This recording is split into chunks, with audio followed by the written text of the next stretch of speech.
When it comes to rigging out the Blackmagic Pocket Cinema Camera 6K, I've seen the majority of people go one of two directions. Some people stay very minimal, only adding maybe a battery grip or nothing at all, in order to keep the rig very compact and minimal. On the other hand, some people fully rig out the camera, adding all the functionality they need, but in the process, they give up the compact form factor the Blackmagic Pocket Cinema Camera 6K originally has. It seems like you always have to choose between having a small setup or having a functional setup. My goal with the Pocket 6K has always been to make it into a rig that's as small as it can be while still having all the functionality I need.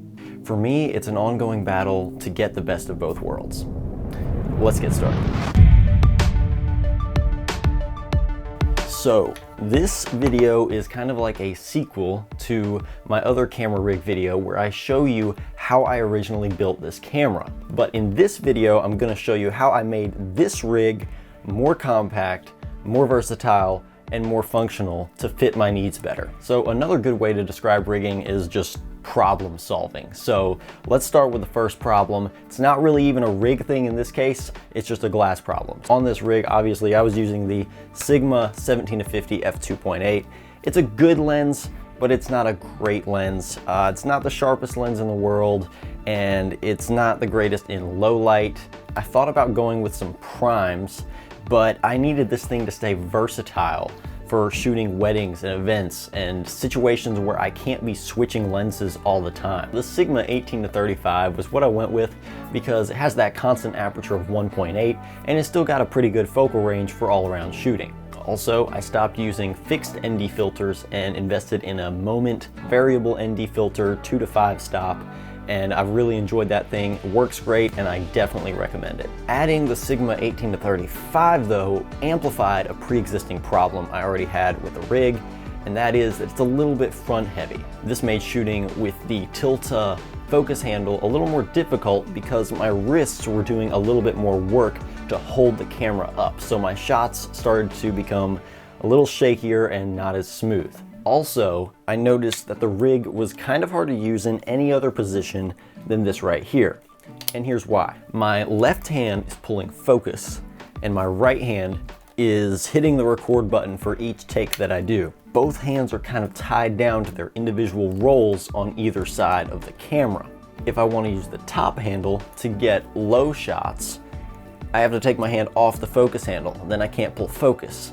Or I have to hit record and then move my hand to the top handle, which is annoying to always be going back and forth.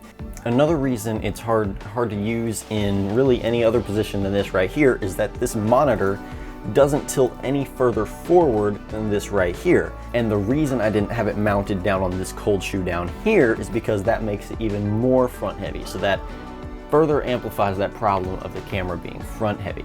So when I'm using it down low, or trying to use it down low, this thing doesn't tilt forward anymore for me to be able to see it clearly. And mounting this monitor down on the lower cold shoe also makes it more front heavy on my Red King. So it's harder to balance on my Red King because this plate right here doesn't slide any further forward. So it makes everything a little bit more difficult, as you can see. I needed a solution and I started searching for one. And after staring at my rig and messing with my rig, taking apart my rig, doing everything to my rig that I could do, it finally came to me. Instead of having one hand pull focus and one hand hitting record, why not combine those two roles to where one hand is doing both? I realized that if I mounted my wireless focus control module right about here, then my right hand could hit record and then be ready to pull focus in an instant. And that wouldn't change based on what position I'm holding it in. If I'm holding it down low, I can still hit record and then pull focus. You know, if it's up here, if I'm holding it from underneath, I can still hit record and then pull focus. It always would work in that position. So then the question was, how do I mount the focus controller onto this side of the camera? And after going through my camera rigging drawer, I came across this shoulder rig mount that holds two 15mm rods. I figured I could probably modify this and cut off one end of it and then use the mount for the focus control module, this mount that goes to a Zune crane or something like that, mount that right on there, and then put the focus control unit on that, and then put this on a 15mm rod on my camera. Get that out of the frame. But now the question was, how do I mount another rod on the camera? If you guys watched my first camera rigging video, you know that I didn't originally go with a dual rail system because it makes the camera so much taller. And once again, I'm trying to keep this thing compact. I do not want a huge rig. I'm trying to fit all the functionality I can into as compact of a rig as possible. Don't forget that. I really wanted to stand my ground in the size of the rig. So I was determined to engineer my way around this problem. I searched on Amazon, Tilta's website. I mean, I searched for a long time until finally it clicked.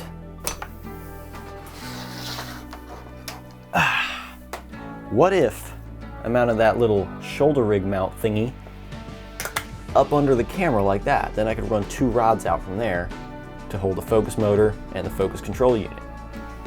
So I found a cheese plate on Amazon that was the right dimensions to mount this shoulder rig thingy to the front of it. Shoulder rig thing, what is this thing? Another great thing about the cheese plate is that it gives you more mounting points to put your Manfrotto plate on. So instead of mounting that Manfrotto plate all the way back like I used to, I'd be able to mount that further forward in the center of the camera's gravity so that it wouldn't be as front heavy on my Steadicam and also on my tripod. And I also ordered a couple more of these so I could modify one to actually hold the focus control unit. The parts showed up, I put it together, and it almost worked. But as soon as I tried to stick the finished rig onto my tripod, the tightening knobs on the shoulder rig mount thing would hit the tripod, so I couldn't get it on my tripod.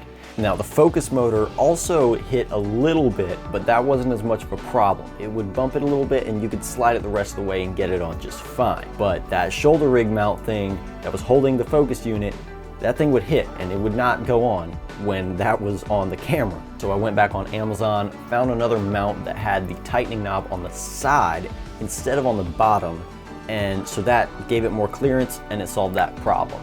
Then I ran power to the focus motor using the USB port on the Power Extra battery that I already use.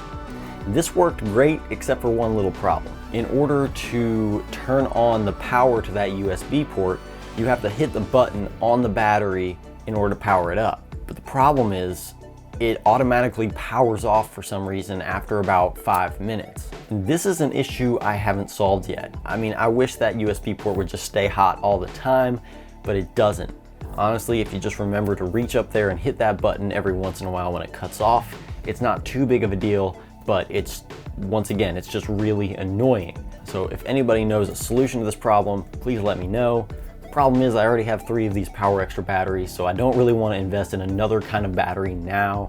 But if anybody knows a solution to this problem, please let me know. Okay, so we got the focus system mounted on there and we finally got that working good. And why am I saying we? It's just me, it's not.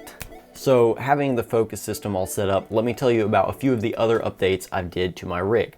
During all of my searches in the Amazon, I found a shorter HDMI cable, which is something I've been looking for a long time. Haven't been able to find one, but this works out great. It's the perfect length to reach my monitor, whether it's upright or tilted down or whatever. It's the perfect length, unless you need to turn it around, in which case I can just take an extra HDMI cable with me. I personally like having the shorter one on there because it just keeps it out of the way and makes the rig a lot cleaner. Speaking of the monitor, I decided to reposition it back down to that lower cold shoe. Now earlier I said that mounting the monitor further forward would make it front heavy, but now since I'm holding the camera from underneath or from the top handle, that isn't a problem anymore.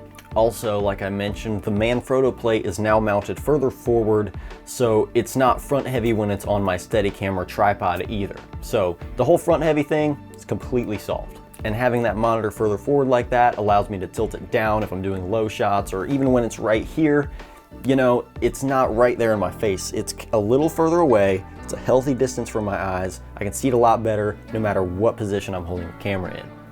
And finally, the last thing I did was I found out about these silicon power CFast cards that are approved and recommended by Blackmagic Design. I got the 256 gigabyte version and I love it. It's worked great. And I did this for 2 reasons. First, I like the idea of having a 1/4 terabyte of storage just sitting in my camera waiting to be used as backup.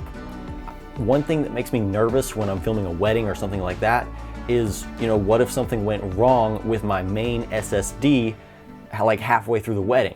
And so that was kind of a nervous thing that I had, and this solves that problem entirely. So I have this in the camera no matter what I'm shooting as backup in case something goes wrong with the SSD. And second, it's also a great primary card for smaller projects where I don't need the amount of storage that an SSD has to offer. In these situations, I can take that SSD and the SSD holder and all that completely off the camera, and that's one less thing that I have to worry about on my camera. It makes the whole thing a little bit simpler. Either way, it's nice to have multiple options. So I've really enjoyed this thing. It wasn't super expensive, and definitely recommend it.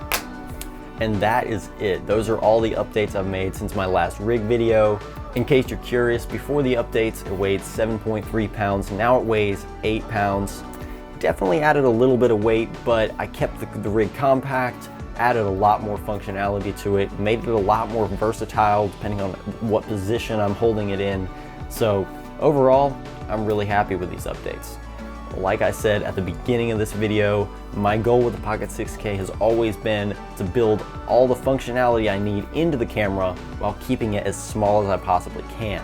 And with these updates, I've further achieved that. Added a little bit of weight, but added a ton of functionality. I'm really happy with the form factor the camera's in right now. I'm happy with how far it's come. I'm happy for the information I've learned in the process of making these updates. So yeah, overall, very happy with this result. Guys, I appreciate you watching this video. I know everybody says that, I really do. If you want to help me out, hit subscribe, leave any questions you have in the comments below. Make sure that little bell thing is on so you don't miss the next video I make using this rig. And also check out the description because I will be putting the link to my kit page down there so you can see all the parts that I used in these improvements, and I'll do my best to have everything up there. Once again, thanks for watching, and I'll see you next time.